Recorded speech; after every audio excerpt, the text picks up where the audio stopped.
A 4-year-old U.S. citizen with stage 4 cancer, deported. Let that sink in. How could this possibly happen in America, a country that claims to value children, family, and the rule of law? And when Representative Seth Magaziner demanded answers from Secretary Kristi Noem, what he uncovered wasn't just evasiveness, it was a moral and constitutional crisis unfolding in real time. This isn't political theater. This is about the life of a child, the meaning of citizenship, and the integrity of the U.S. government. The story begins on April 24th when a mother in Louisiana was deported along with her 2 young children. One was 7 years old, the other just 4. Both were born in the United States, making them U.S. citizens. You're back. Gentleman yields. I now recognize Mr. Magaziner for 5 minutes. Madam Secretary, on April 24th, a woman in Louisiana was deported along with her 7-year-old daughter and 4-year-old son, both of whom were U.S. citizens. The 4-year-old son had stage 4 cancer. Now, you just stated under oath that the mother consented to having her U.S. citizen children removed. But I have spoken with the attorney for that U.S. citizen child with stage 4 cancer. She has also made numerous statements to the press in which she stated unequivocally that at no time did the mother consent to her U.S. citizen children being removed. What evidence do you have to support your claim that she did consent? Congressman, we followed the same policies and procedures. What evidence do you have? And we what have evidence do you have? We have documentation that she. that what documentation do you have that mother consented? We will get that to you, sir. I don't have it with me. Please do. I understand it's hard to keep them all straight because you've consented to deported take her child multiple with her. U.S. citizen children, but I'm asking specifically about the 4-year-old with cancer who was deported on April 25th. For the record, that family was also not given access to legal counsel before they were deported, even though their lawyer was in the same building at the time. I'm holding in my hands here a document called ICE Directive 11064, Interests of Non-Citizen Parents and Legal Guardians of Minor Children. This is the policy for how ICE agents should handle situations like this. It states unequivocally that parents and legal guardians should have the ability to make alternative care arrangements for minor children prior to their arrest or detention, and that ICE must afford parents the opportunity to consult with legal counsel. So, did the ICE agents working on this case who deported this 4-year-old with cancer of their own volition fail to follow ICE policies, or were they directed to by your office or anyone else in DHS leadership? Sir, this mother chose to keep her child with her. You have not produced any evidence to say so, but I'm asking again, have you directed DHS officers to ignore this It's policy? very different than the previous administration. The previous administration on March 15th, reclaiming my time, on March 15th, your department sent 3 airplanes to El Salvador. Those planes carried approximately 261 individuals who were imprisoned upon arrival. Did you personally review and approve the names of those 261 individuals before they were sent? Sir, we have deported and sent home Did you review the names of those individuals? And we have individuals that have the Why won't you answer the question? within the Department of Are you Homeland aware Security. of whether those 261 individuals were given the opportunity to speak with a lawyer or appear before a judge before they were put on those planes? Yes or no? Sir, every single individual followed the exact same process. They were not all given the opportunity to appear before a judge or speak with a lawyer. On April 7th, the Supreme Court ruled that detainees must have an opportunity to have a hearing before they are deported. Are you familiar with the April 7th Supreme Court ruling? I am. Can you assure us that in the future you will abide by that Supreme Court ruling to provide detainees with a hearing before they are We're deported? following all judges' orders. Yes, sir. I have a photograph here of André Hernandez Romero, a gay makeup artist from Venezuela. He fled Venezuela fearing gang violence because of his opposition to the Maduro dictatorship and his sexual orientation. He presented himself at a port of entry and requested asylum. His claim was found to be credible, and he was placed in detention to await a full hearing. But he never received a full hearing because you put him on one of those planes to El Salvador, where he still is today. Listen to me. He had no criminal record in the United States or in any other country. He did not even enter the country illegally. He presented at a port of entry. He tried to do it the legal way, and to this date, the only evidence your department has presented to justify his imprisonment is that he had 2 tattoos, one that said mom and one that said dad. Do you have any other evidence to present for why this individual should be locked up in El Salvador? Sir, every case is used you have with the any- same protocols and the same processes and inputs. Do you have any that evidence that other than the law enforcement tattoos that say officers mom use in or criminal dad for why cases. this So it's individual not should be just on locked up? tattoos. It's who they're affiliated with, their communication. You have not who they're presented spending any time other with, evidence, criminal nor has your activities. department. The case is Reclaiming going my time, exactly the during same your as it is confirmation if hearing, another- you said your focus would be on deporting immigrants who have been convicted of crimes and those who have received removal orders. But that is not what you have been doing. Instead, you have been deporting children with cancer, children who are U.S. citizens, a gay makeup artist who committed no crime and didn't even enter the country illegally. You have been sloppy. Your department has been sloppy, and instead of focusing on real criminals, you have allowed innocent children to be deported while you fly around the country playing dress up for the cameras. Instead of enforcing the laws, you have repeatedly broken them. You need to change course immediately before more innocent people are hurt on your watch. Gentleman's time has expired. I now recognize. But the 4-year-old boy wasn't just any child, he was fighting for his life with stage 4 cancer. Under oath, Secretary Noem claimed that the mother consented to having her U.S. citizen children removed. But Magaziner had already spoken to the family's attorney. That attorney told him unequivocally the mother never gave consent, not once. And she repeated the same to the press again and again. So when Magaziner pressed, "What evidence do you have that she did consent?" Noem had nothing.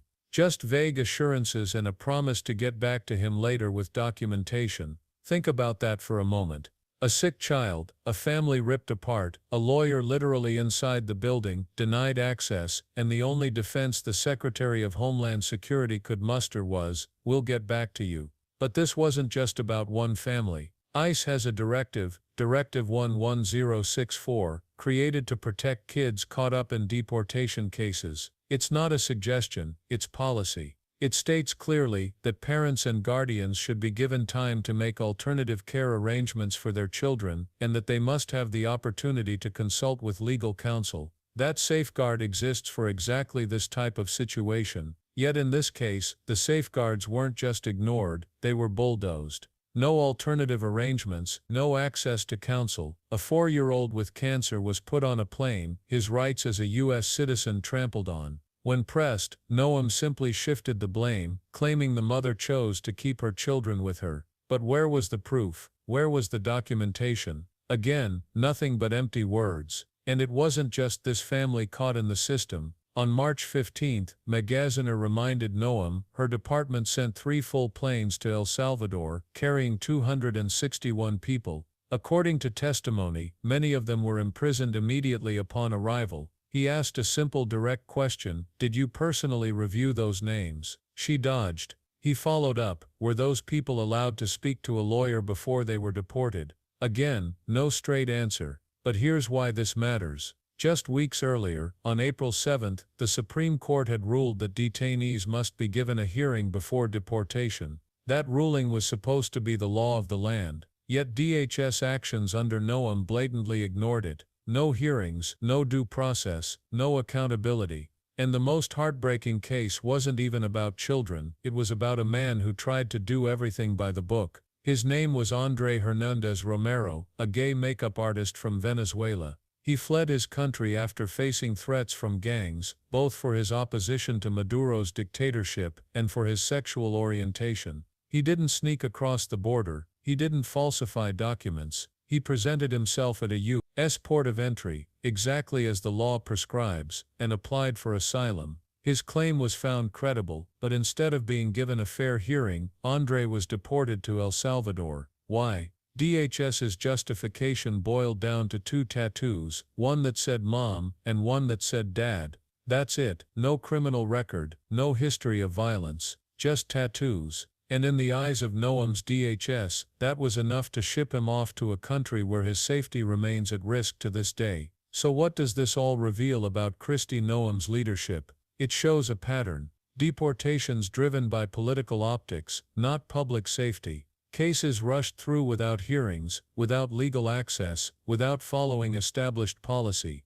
Innocent children, even U.S. citizens, deported. Asylum seekers who followed the rules tossed aside. Instead of targeting criminals who actually posed a danger, Noem's DHS focused on headline-grabbing mass flights and tough deportation numbers. Instead of ensuring documentation and due process, she ducked basic questions from Congress. And instead of protecting the most vulnerable, she chose to deflect, dodge, and dismiss. And that raises the biggest question of all: if a U.S. citizen child with cancer can be deported, then what does citizenship even mean? Think about that. Citizenship is supposed to guarantee protections, rights enshrined in the Constitution, due process, equal protection under the law, access to legal counsel. Yet here, those protections were stripped away in broad daylight. A 4-year-old boy's citizenship counted for nothing when the government decided speed mattered more than justice. The credibility of the United States as a nation of laws is on the line.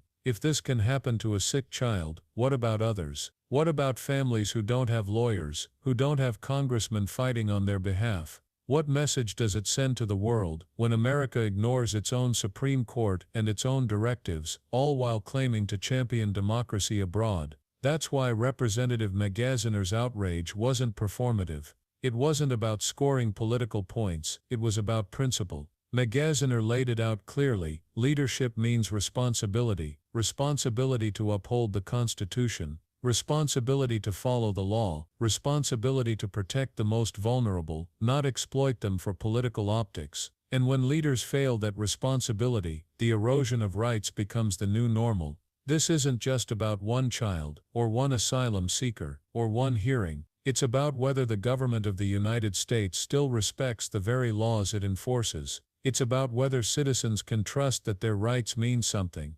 And if Congress doesn't step in, if people like Magaziner don't keep asking hard questions, then the consequences will be devastating.